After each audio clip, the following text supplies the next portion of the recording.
Hello दोस्तों, रोज़ की तरह आनंद लिखनी ब्लॉग में सबका हार्दिक स्वागत है। सबके मंगल भविष्य की कामना के साथ आज दोस्तों दिन मंगलवार, माघ माह की कृष्ण पक्ष की षष्ठीला एकादशी, ज्येष्ठा नक्षत्र, व्याघ्यात योग और बालवकरण, दिशाशूल उत्तर दिशा, अभिजीत मुहूर्त 12:13 और से 12:57 तक, और राहु काल 3:19 से 4:41 तक। चंद्रमा धनु राशि में प्रवेश करेंगे। सूर्योदय दोस्तों 7:07 और सूर्यास्त 6:03। दोस्तों, चूँकि आज मंगलवार का दिन है, हनुमान जी का पावन दिन है। अतुलित बलधानम हिमशैलावलीरं धनुजवन कृशानं ज्ञानानाम अग्रगण्यम सकल गुणनिधानं बाणानां अधीशं रघुपति प्रिय भक्तं वातजामि नमामि। इस प्रकार दोस्तों हनुमान जी अतुल बल के धाम, सोने के से पर्वत के समान कांति वाले और दैत्य रूपी वन में अग्नि के स्वरूप और ज्ञानियों के अग्रगण। अतुल बल के धाम, सोने के पर्वत के समान क्रांति वाले शरीर और दैत्य रूपी वन के लिए अग्नि स्वरूप, ज्ञानियों में सबसे अग्रगण्य, संपूर्ण गुणों के निधान और बानरों के स्वामी रघुनाथ जी के प्रिय भक्त और पवन पुत्र श्री हनुमान जी को हम नमस्कार करते हैं। इसी संदर्भ में दोस्तों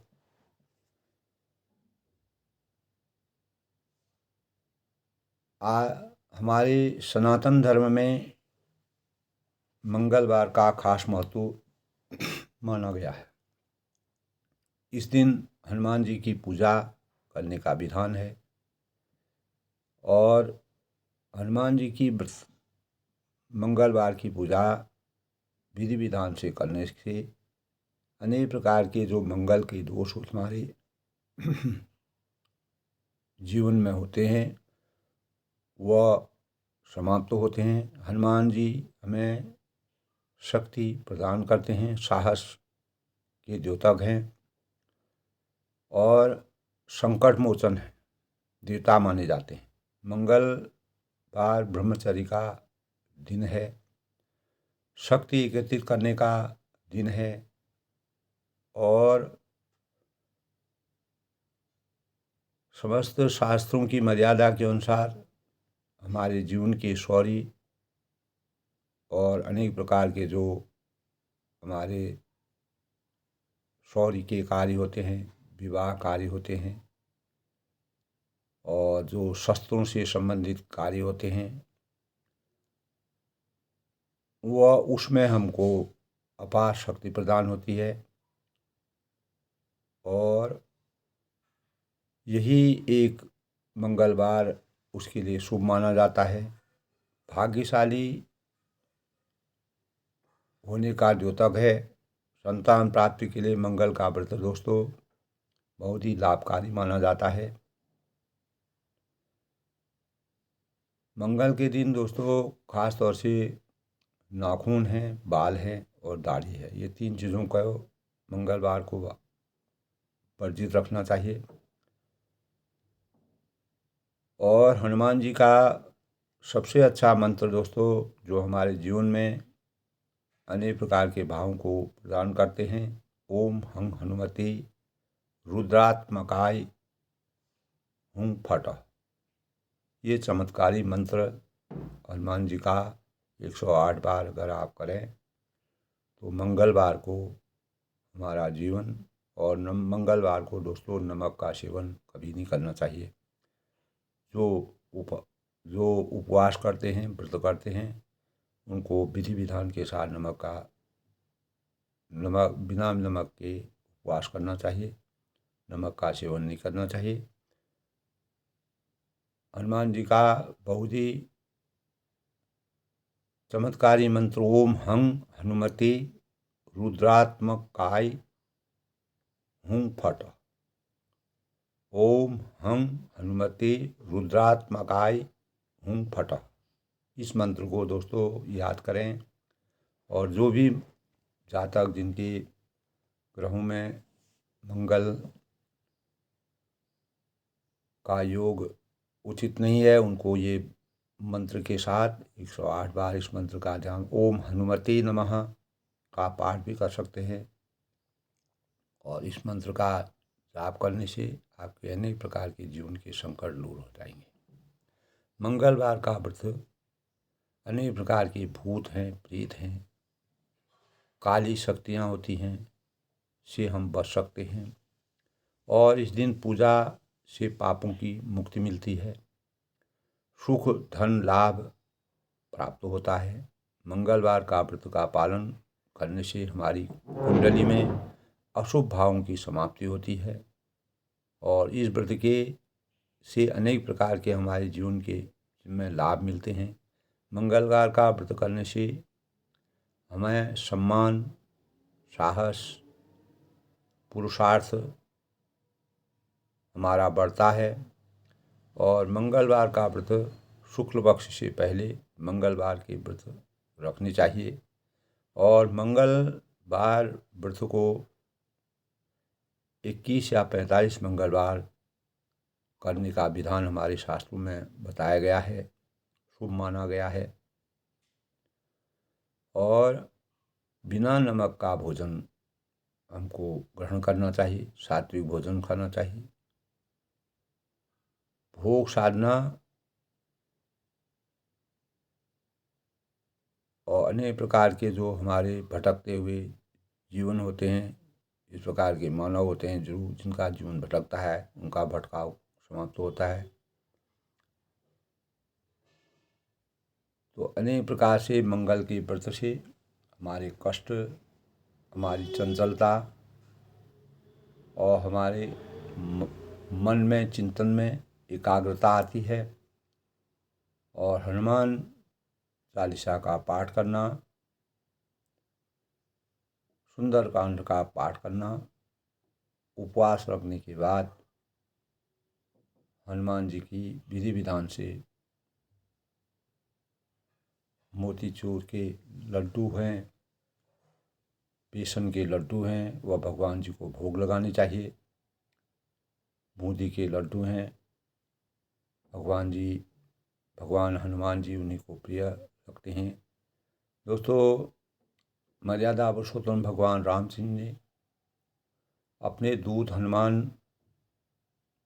के अंतःकरण में इस प्रकार की शक्ति का आच्छादन किया, जिससे अतुलित बलधानं हिमशैलावधेयं धनुजबन कृशानं ज्ञानानाम अग्रगण्यं सकल गुण निधानं वर्णानां अधीशं रघुपति प्रिय भक्तं वाद जामि नमामि। इस प्रकार की जो शक्ति है हनुमान जी में, मर्यादा पुरुषोत्तम रामचंद्र की अपार कृपा और अनुकंपा का आशीर्वाद है, जिसके परिणाम स्वरूप उनका जीवन कलयुग में भी दोस्तों मानव जीवन की रक्षा करने के लिए, मानव जीवन को सही रास्ता प्रदान करने के लिए और अनेक प्रकार के कष्टकारी जीवन को समाप्त करने के लिए हनुमान जी को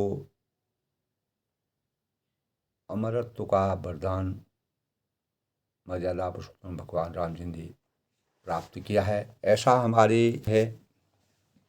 और दोस्तों ये सत्य भी है, हनुमान जी में इतनी शक्ति है। तो दोस्तों इसी अनुक्रम में हम अपने अंदर अब अगर देखते हैं हमको क्या महसूस होता है, परमात्मा की शक्ति में कितना अपार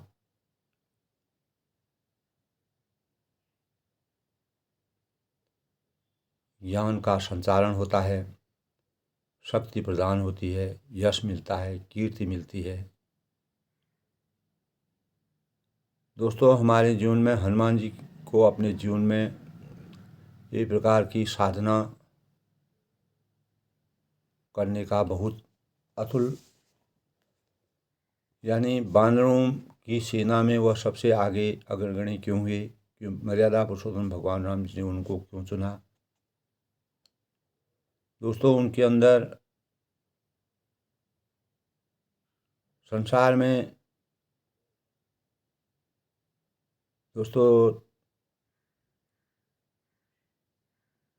इस प्रकार के लोग मिलते हैं।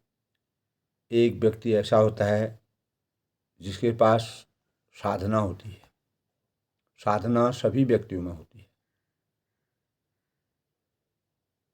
और वह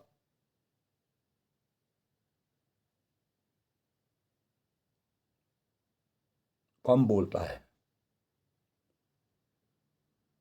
और काम ज़्यादा करता है। और एक साधक ऐसा होता है जो साधना करता है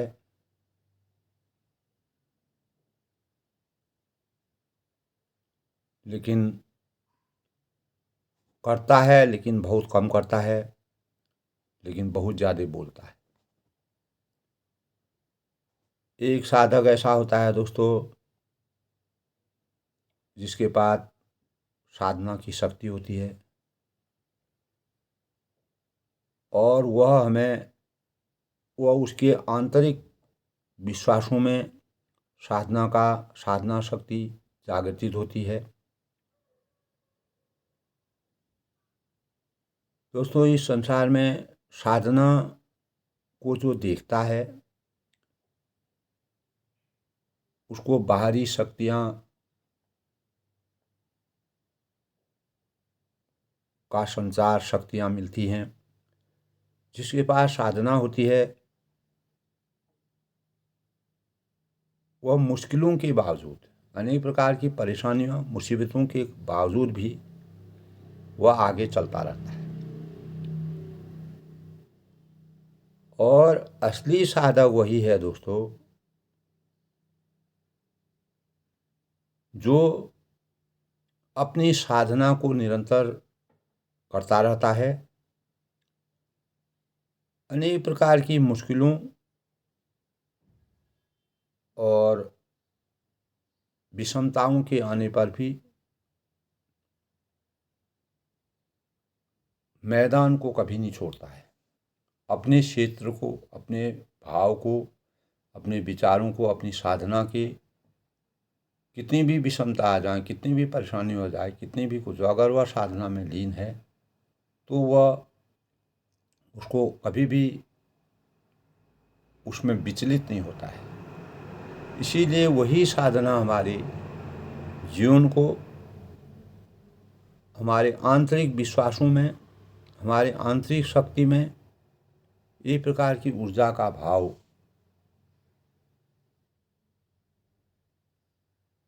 संजोकर सजाने का कार्य करता है। उसी से हमको बल प्रदान होता है और उसी से हमको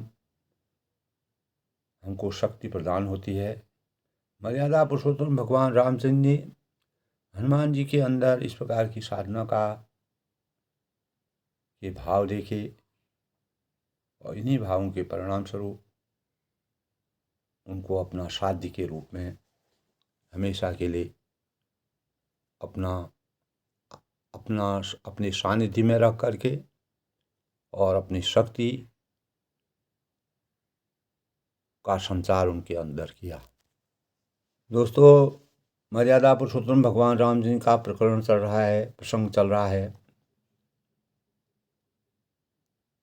तो सबसे पहले दोस्तों, हम किसी भी कार्य को करते हैं, हमें अपनी वाणी का प्रयोग, अपनी जो वाणी हम बोलते हैं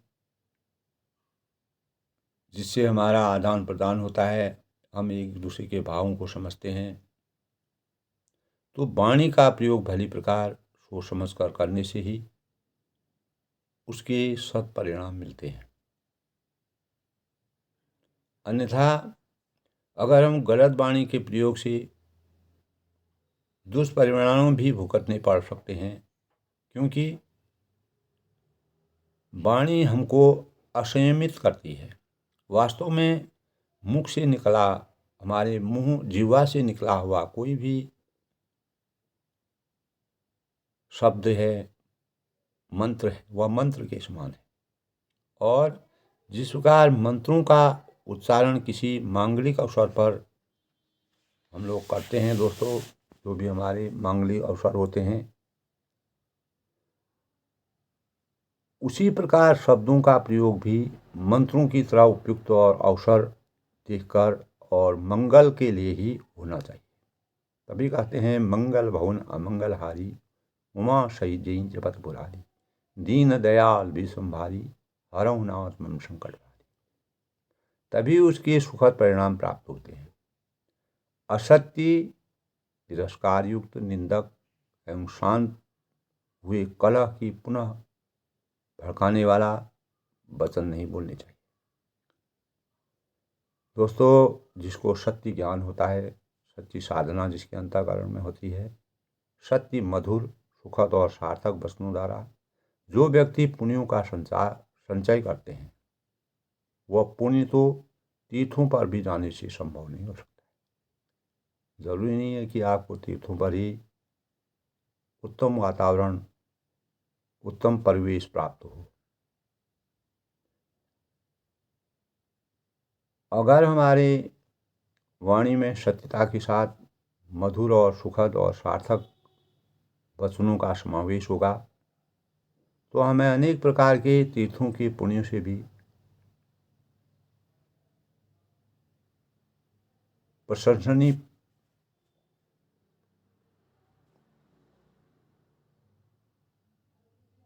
भाव प्राप्त होते हैं। इस प्रकार दोस्तों, वाणी में वह शक्ति है जो ताप, तीर और तलवार में भी नहीं है। अगर हम इसको गूढ़ता के साथ सोचें, वाणी ऐसी बोली जामे कुटुम, वाणी ऐसी बोलिए मन का अपाक होय, औरन को शीतल करे आपूं शीतल हो। कबीरदास जी ने भी कहा था। तभी कहा हृदय के तराजू में तोल करके वाणी को बाहर निकालना चाहिए। ये तराजू तोल के तब मुँह बाहर आए। अपने हृदय रूपी तराजू में तोल करके हम जिस भी बातों को बाहर करते हैं, उसका क्या अभिप्राय होगा, उसका क्या रिजल्ट होगा, उसका क्या परिणाम होगा, वह हमें पहले सोचना चाहिए। वाणी एक अनमोल है, जो कोई बोले जान, ये तराजू तोल के तब मुँह बाहर। वाणी एक अनमोल है, जो कोई बोले जान। हर एक व्यक्ति उसकी वास्तविकता को, उसकी पराकाष्ठा को नहीं जान सकता है। ये तराजू तोल के तब मुँह बाहर। अपने हृदय रूपी तराजू में तोल करके, आत्मा के तराजू में तोल करके जब वाणी बाहर आती है, वही पूरे संसार में विकृत होती है।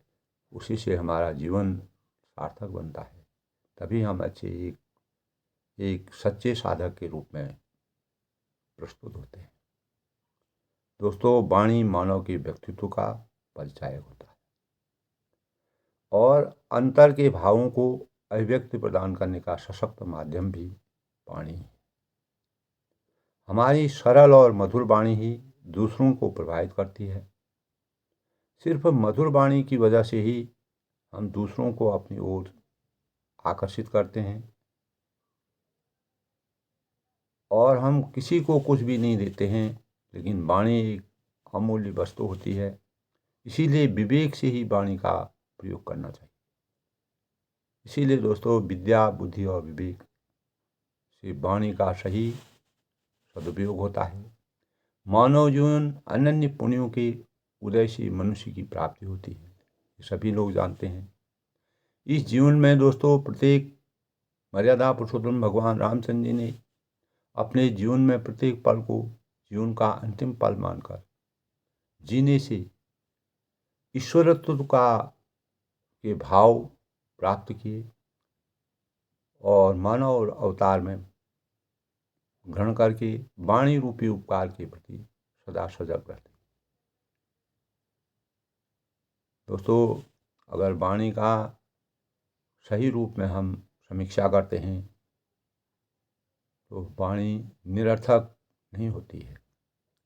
वाणी से कभी निरर्थक वचन नहीं निकलते। ऐसे शब्द को स्वयं को और दूसरों को जो सुख पहुँचाए, शीतलता प्रदान करें, आनंदकारी और हितकारी हों, उन्हीं का प्रयोग करना चाहिए। अन्यथा दोस्तों, अगर हम किसी के लिए अच्छा नहीं बोल सकते हैं तो बुरा भी न बोलें। इससे अच्छा तो है हमारा चुप ही रहना चाहिए। लौकिक व्यवहार में भी व्यक्तियों को सम्मान इसी से मिलता है जिनकी वाणी का पर पूर्ण अनुशासन होता है, पूर्ण नियंत्रण होता है। जिस प्रकार शक्कर बाहर और अंदर दोनों ओर से मीठी होती है, वैसे ही मनुष्य के हृदय और वाणी में समान रूप से मधुरता होनी चाहिए। तभी उसका व्यवहार शुद्ध, उसके व्यवहार की शुद्धता का पता चलता है। दोस्तों, कहा जाता है कि इस पृथ्वी पर 3 रत्न हैं। पहला जल, और दूसरा अन्न, तीसरा मधुर वाणी। हम सब अज्ञान के कारण ही पत्थर के टुकड़ों को रत्नों के नाम से पुकारते हैं। भये वा यदि वा हर्षे संप्राप्ये यो विमर्शयेत् कृत्यं न कुरुते वेगान्तः स संताप आपनुयात्। अर्थात भये वा यदि वा हर्षे, भय और हर्ष के समय जो विचार करता है तो उसको उसकी वास्तविकता से भय और हर्ष दोनों अवस्थाओं में अगर जो सूक्ष्म रूप से विचार करता है, संप्राप्ते यो विमर्शयेत्, और जल्दी जल्दी में कोई विवेकहीन कार्य नहीं करता है। कभी भी वह शीघ्रता से कोई भी विवेकहीन कार्य नहीं करेगा। कृत्यं न कुरुते वेगान्तं स संताप आपनुयात्। और कभी भी वह, इसीलिए वह कभी भी अपने जीवन में दुखी नहीं होता है। दोस्तों, हमारा घर है, परिवार है, समाज है, शांति स्थापित करने के लिए वाणी का नियंत्रण बहुत ही आवश्यक है। यदि हमें सही समाज की रचना करनी है, सही घर की रचना करनी है, सही परिवार की रचना करती है, सही देश की रचना करती है, तो प्रत्येक मानव मात्र को अपनी वाणी में नियंत्रण रखना और वाणी की मधुरता को सजो कर रखना पड़ता है। यदि हम सूक्ष्म रूप से ध्यान दें तो घर परिवार अपने आसपास के माहौल में स्वर्ग समान आनंद की वाणी को बिखेर सकते हैं। जिस प्रकार हमको स्वर्ग में आनंद मिलता है, उसी प्रकार हमारी वाणी में आनंद का संचार रहता है। वाणी का अनुशासन हमारे आत्मीय विकारों, क्रोध है, मान है, माया है, मोह है, को भी नियंत्रित करता है। और वाणी की मधुरता के साथ व्यवहार की निष्कपटता भी आवश्यक है। हमारे व्यवहार में भी किसी प्रकार का कपट नहीं रहता है। मर्यादा के बाहर, मर्यादा पुरुषोत्तम भगवान रामचंद्र जी ने हमेशा मर्यादा के बाहर होने पर जिस प्रकार सद्व्यसन को दुर्व्यसन बन जाते हैं, उसी प्रकार अधिक बोलना और विपत्तियों को नियंत्रित करना, वाणी और कर्म का समन्वय, सफल जीवन का राजमार्ग, अनुशासित और मर्यादित वाणी की मनुष्यता की जो परिचायक है, उन्हीं भावों को व्यक्त किए। इसीलिए रामचरितमानस में मर्यादा पुरुषोत्तम भगवान रामचंद्र जी ने हनुमान जी के चरित्र में आज मंगलवार के अवसर पर हनुमान जी का जो गुण हैं, भाव हैं, रामचंद्र जी के प्रति किस प्रकार के उनके भाव थे, किस प्रकार की वाणी थी, उसका हमको, उन भावों का आनंद हमको अपने जीवन में परिष्कृत करना चाहिए।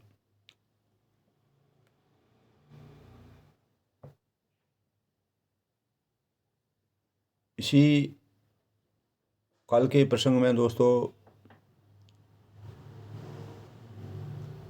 जब वन में ऋषि मुनि हैं, अनेक प्रकार के ऋषि मुनि, और अयोध्या से गए हुए प्रजा और मिथिला से गए हुए प्रजा और मर्यादा पुरुषोत्तम भगवान राम लक्ष्मण सीता जी एक नदी के प्रवाह के समान, जिस प्रकार के नदी का संगम होता है, उसी प्रकार उन्होंने दशरथ जी का गुणगान किया और उसके बाद अपने को पवित्रता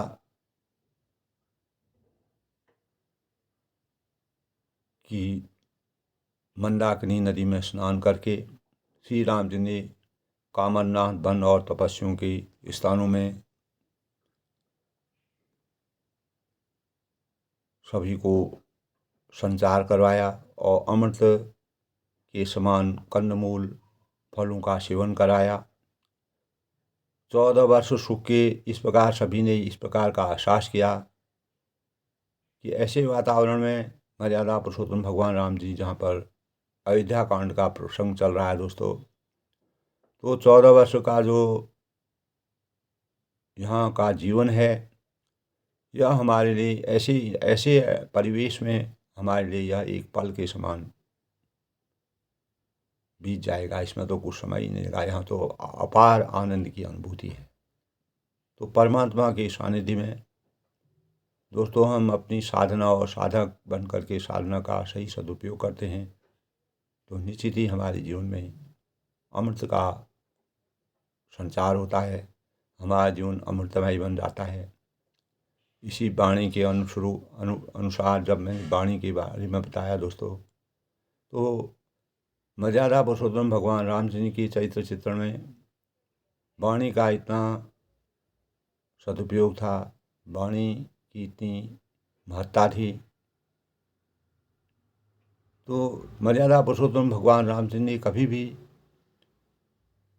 किसी भी कहीं से भी कोई किसी प्रकार की अगर गलत भी वाणी आती थी, गलत भी विचार आते थे, गलत भी स्वर आते थे, तो वह उसका कभी उल्लंघन नहीं करते थे, कभी बुरा नहीं मानते थे, उसको कभी अपने अंतर्मन में व्यक्त नहीं करते थे, उसको अपनी वाणी से परिष्कृत कर देते थे। इसीलिए वह मर्यादा के पुरुषोत्तम कहलाए। इस प्रकार दोस्तों सभी लोग जब 4 दिन का समय हो गया तो वहाँ से प्रस्थान करने के मन बनाने लगे,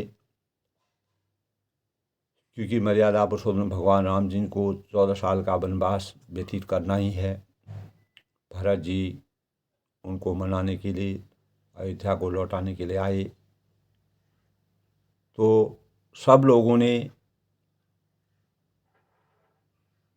सुख का एहसास किया वहाँ के वातावरण में, और अपने भाग्य को भी कोसा उन्होंने कि मर्यादा पुरुषोत्तम भगवान राम जी धन्य हैं, जिनको इतना पुरुषार्थ करने का, और जो उनके साथ हैं उनको इतना पुरुषार्थ करने का, और हमारा भी जीवन धन्य हो गया। श्री राम सिंह के चरणों में सहज भाव से सबका प्रेम उदय हुआ। ये विधि सकल मनोरथ करे। तो इस प्रकार सब मनोरथ कर रहे हैं। अपनी मनोकामनाओं की परिपूर्ण कर रहे हैं। वचन सप्रेम सुनत मन हरि, और उनके प्रेम युक्त वचन सुनते हैं। और सिय मात ते ही समय पठाई, उसी समय सीता जी माता सुनैना जी की भेजी हुई दासियां कौशल्या जी आदि के मिलने का सुंदर अवसर देखकर आई। तब तब सावकाश सुनी सब सिय सासू, उनसे यह सुनकर कि सीता जी सब सासुएं जो हैं इस समय है उनके पास, फुर्सत में है। आय सो जनक राज निवासु, जनक राजा का निवास उनसे मिलने आया। कौशल्या आदर्शन मानी, और कौशल्या जी ने आदरपूर्वक उनका सम्मान किया। आसन दिए समय समान, और उचित समय जान करके उनका स्वागत किया, उनको आसन दिया। शील शनि सकल दो ओरा, दोनों ओर सबके शील और प्रेम को देखकर द्रुवहि देख सुनि कुलिस कठोरा, कठोर वज्र भी पिघल जाते हैं। इस प्रकार के वातावरण, इस प्रकार के परिवेश, इस प्रकार के माहौल को देख करके कितना भी कठोर वज्र हो वह भी पिघल जाता है। ऐसा परिवेश हो। पुलक शिथिल तन बार बिलोचन, शरीर पुलकित और शिथिल है, और नेत्रों में शोक और प्रेम के आंसू हैं। मही नख लिखत लगी सब शोषण, और सब अपने पैरों की से नखों की जमीन को कुरेदते और सोचने लगते हैं। जब दोस्तों हम किसी भावनाओं में डूब जाते हैं तो हमारा अंतःकरण अपने आप में इस प्रकार से विचलित हो जाता है कि हम जमीन को अंगुलियों से ऐसे ऐसे करके, अंगुलियों के एक्शन करके जमीन को कुरेदने लगते हैं, क्योंकि हमारा चिंतन उसी बात के ऊपर सोचता है। सब सिय राम प्रीत की सुमूर्ति, सभी सीता और राम जी के प्रेम की मूर्ति सी लग रहे हैं। जन करुणा बहु बेश विभूति, मानो स्वयं करुणा ही बहुत से वेश, अनेक प्रकार के वेशों में करुणा ऐसे उदय होगी, करुणा का इस प्रकार से परिवेश हो गया है कि सब उसी वेश में सबको नजर आ रहे हैं। सिय मात का विधि बुद्धि बाकी, और सीता जी की माता जो सुनैना जी ने कहा कि विधाता की बुद्धि बड़ी टेढ़ी है। सिय मात कह विधि बुद्धि बाकी, जो पय फेन फोड़ फबिटागी, जो दूध के फेन जैसी कोमल वस्तु को वज्र की टांकी से फोड़ रहा है, अर्थात जो अत्यंत कोमल और निर्दोष है उन पर विपत्ति ढा रहा है। ऐसा परिवेश वन का देख करके सीता जी की माता सुनैना जी ने अपने विचार व्यक्त किए, क्योंकि सीता जी बहुत ही कोमल थी। उन्होंने कभी कष्ट अपने जीवन में बचपन में नहीं ग्रहण किया था, लेकिन विधाता की गति, मर्यादा की रचना, विषमता में भी समता के भाव प्रकट करती हैं, और वही भाव हमारे जीवन को मानवीय जीवन और सृष्टि की रचना के लिए कितना लाभदायक होता है, उसका तुलसीदास जी ने बड़े ही सुंदर ढंग से चित्रण किया है। सुनिए सुधा देखी अहि सुनई सुनई सुधा देख अहि गरल करल करतूत कराल। अमृत केवल सुनने में आता है। सुनी सुधा देखी अहि गरल, और गरल माने होता है दोस्तों विष। विष जहाँ तहाँ प्रत्यक्ष देखे जाते हैं। अमृत तो केवल सुनने में आता है, लेकिन विष जो है जहाँ तहाँ प्रत्यक्ष देखे जाते हैं। जहाँ तहाँ काक उलूक बका, और इस संसार में विधाता की सभी करतूतें भयंकर हैं। उसको कोई समझ नहीं सकता है, उसका कोई आदि अंत नहीं है। मर्यादा पुरुषोत्तम भगवान रामचंद्र जी की मर्यादा का क्या अवतार है, क्यों उन्होंने 14 साल का वनवास लिया, और किस प्रकार से उन्होंने मानवीय रूप में अवतार लेकर के इस संसार को की रचना को संजो कर रखने का प्रयास किया। ये विधाता की गति है। बकमान सुख तुम्हारा, जहाँ जहाँ कौवे, जहाँ तहाँ काक उल्लू बक, जहाँ जहाँ कौवे उल्लू और बगुले ही दिखाई देते हैं। और मानस सुकृत मराल, हंस तो एक मानसरोवर से, मानसरोवर में ही कौवे हैं, उल्लू हैं, बगुले हैं, हम जिस भी तालाब में जाते हैं वहाँ दिखाई देते हैं।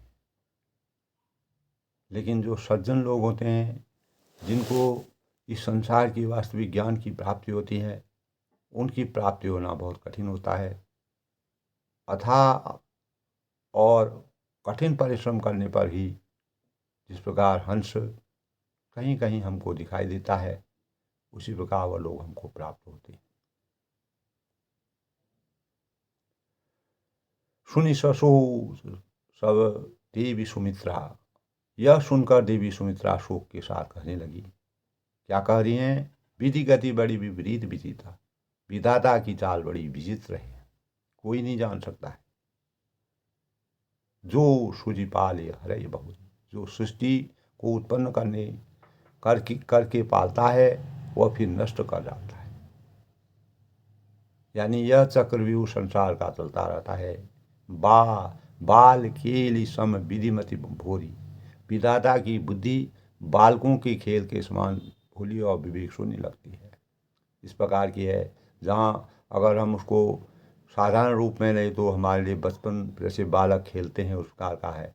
अगर उसको हम भयानक रूप में या विशाल रूप में लेते हैं तो वो हमारे लिए विवेक शून्य हो जाती है, उसके बारे में हम कुछ नहीं सोचते हैं। इस प्रकार के भाव सुमित्रा जी ने अपने व्यक्त किए। कौशल्या कह दोष न काहू, कर्म विवश दुख सुख सतिराहू। कौशल्या जी ने भी अपने भाव व्यक्त किए, कहा किसी का दोष नहीं होता है इस संसार में। कौशल्या जी ने पहले भी कहा था दोस्तों, जब भरत जी को वह राज्य करने के लिए कह रही थी, वो विशाल हृदय वाली थी, वो कहती हैं कि कई का भी कोई दोष इसमें नहीं है, विधाता की गति अपरंपार है। तो कौशल्या जी का दोष न कहो। कौशल्या जी ने तब भी कहा और आज भी वो कह रही हैं, मन में आने पर भी वो कह रही हैं, किसी का कोई दोष नहीं है। कर्म विवश दुख सुख सतिलाभ। सुख और दुख जो होता है, हानि लाभ, सुख दुख हानि, जीवन और मरण, ये जो है दोस्तों अपने कर्मों के अधीन होता है। कर्म जो जस करें तस फल सा कहा, विश्व प्रधान फल रचि रखा। तो कौशल्या जी ने कहा किसी का कोई दोष नहीं है। दुख सुख हानि लाभ ये सब हमारे कर्मों के अधीन होता है। कठिन कर्म गति जान विधाता, कर्म की गति कठिन और दुर्वेग्य है, उसे विधाता भी नहीं जान सकते। क्योंकि हम जिस भाव में जिस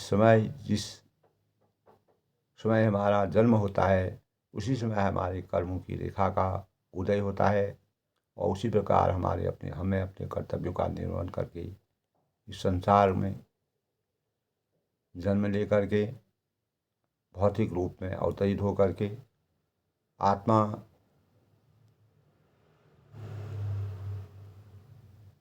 का परित्याग, आत्मा अजर अमर होती है। एक आत्मा दूसरी आत्मा में विचरित कर जाती है, भौतिक शरीर संसार से चला जाता है। तो भी यह सब विधाता की गति के अनुसार होता है। जो शुभ अशुभ सकल फल दाता, जो शुभ और अशुभ सभी फलों का देने वाला है। तो कभी हम दोस्तों सुख की बेला में अपना जीवन यापन करते हैं, कभी हम दुख की बेला में करते हैं। तो हमें समभावों से, मर्यादा पुरुषोत्तम भगवान रामचंद्र ने हमेशा सुख और दुख को समान भावों से जीने का ये भाव इस संसार में प्रकट किए। इन्हीं भावों से तुलसीदास ने इस प्रकार की रचना की। ईश रजाई शीश रवि की, ईश्वर की आज्ञा सभी के सिर पर है। परमात्मा की आज्ञा के बिना कोई भी इंसान कुछ नहीं कर सकता है। उत्पत्ति स्थिति लय विशुद्धि अमी की, उत्पत्ति है, स्थिति है, पालन करना है, संहार करना है। अमृत और विष के भी सिर हैं, यानी उत्पत्ति स्थिति लय विष हु अमी की, अमृत और विष के भी सिर हैं। ये सभी उसी के अधीन हैं। देवी मोह व सोच वादी, हे देवी मोह व सोच करना व्यर्थ है। किसी प्रकार के अपने सभी लोगों से वो आपस में कहते हैं, किसी प्रकार का सोच करना हमारा व्यर्थ है। ये संसार की माया है। संसार की रचना अपने विधि के अनुसार, अपनी रचना के अनुसार चलती रहती है। सी माँ तो कह सत्य सुवानी, और विधु प्रपंच अचल अडानी, और विधाता का प्रपंच ऐसा ही अचल और अनादि, जिसका आदि रचना का कोई आदि और अंत नहीं है। इसके बारे में ज़्यादा सोच विचार करना किसी भी मानव जीवन के लिए ठीक नहीं है। इसीलिए हमें जिस प्रकार का परिवेश में हमको रहना है, उसी परिवेश का हम सही ढंग से निर्वहन करें। भूपति जियत मरब उरानी, महाराज मरने और जीने की बात को हृदय में याद करके जो चिंता करती है, सोचिए सखी लखी निज हितानी, वह तो हे सखी हम अपने हित की हानि देखकर स्वार्थवश करते हैं। और सिया माँ तो कह सत्य सुबानी, सीता जी की माता ने कहा, सत्य सुबानी आपका कथन उत्तम और सत्य है। जो आप कह रही हैं यह सत्य है, और इसमें किसी प्रकार का कोई संकोच नहीं है। सुकृति अवधि अवधपति रानी, और पुण्यात्माओं के सीमा रूप अवधपति महाराज दशरथ जी की तो रानी हैं,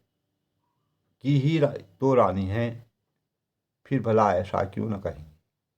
यानी इतने प्रतापी और इतने रूप रंग गुणशील और रघुवंश के शिरोमणि, जिनके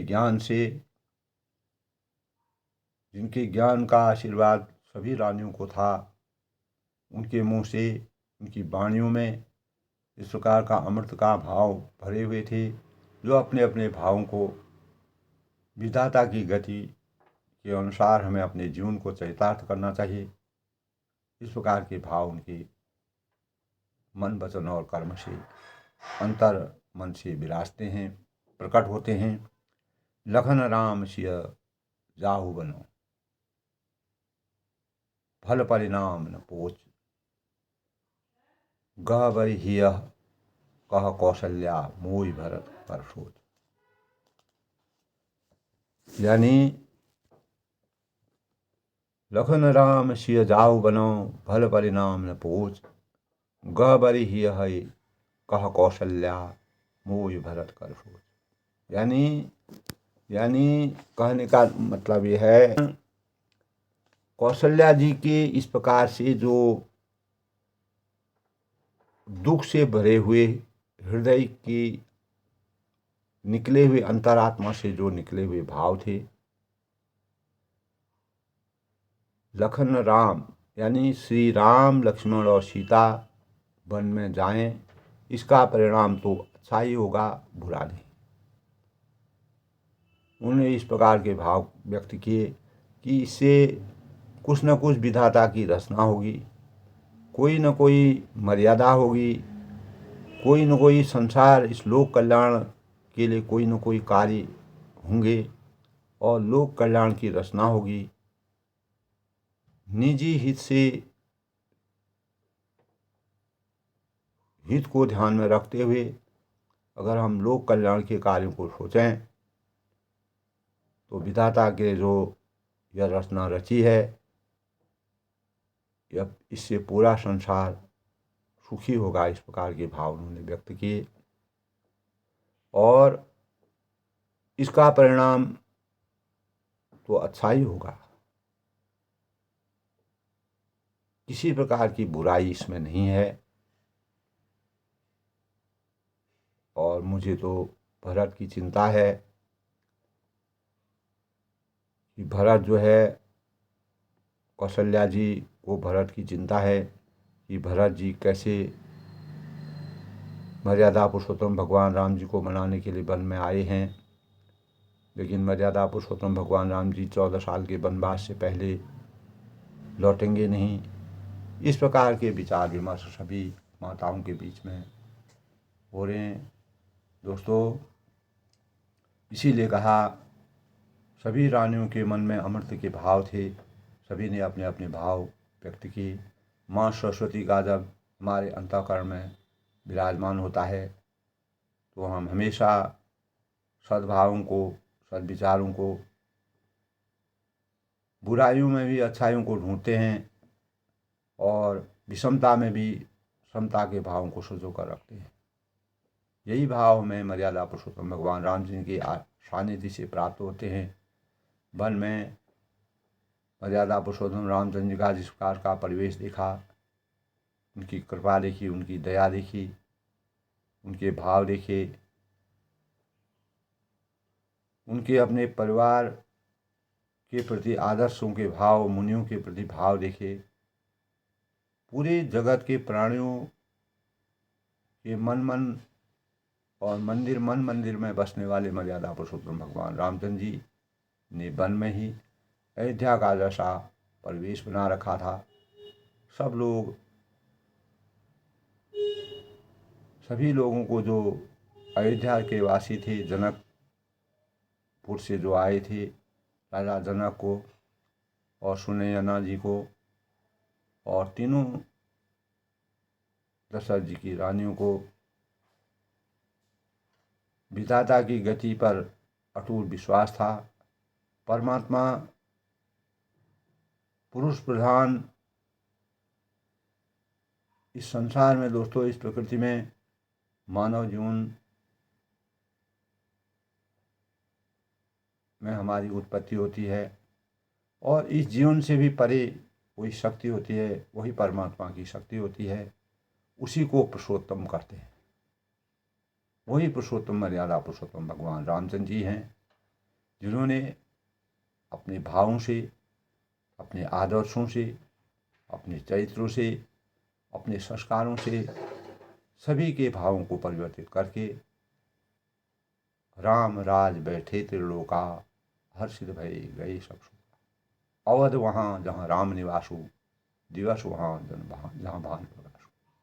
इस प्रकार का परिवेश, इस प्रकार का वातावरण प्रस्तुत कर सबके भावों को परिवर्तित करने की ये भाव व्यक्त की। सबके मंगल भविष्य की कामना के साथ आज के प्रसंग में दोस्तों, रानियों के मुखमंडल की जो वाणी है, उनके भाव, त्याग की भावना सबके अंतःकरण में है। दोस्तों, हम स्वयं के बारे में न सोच करके अगर त्याग और समर्पण की भावना से जी करके जीवन, परमात्मा ने हमें जिस प्रकार का परिवेश दिया है उसी के अनुसार अपने जीवन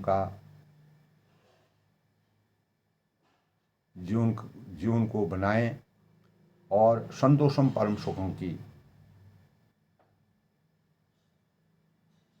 अनुभूति अपने हृदय में व्यक्त करें और सत्यम शिवम सुंदरम की अनुभूति तभी हमारे अंतःकरण में आएगी।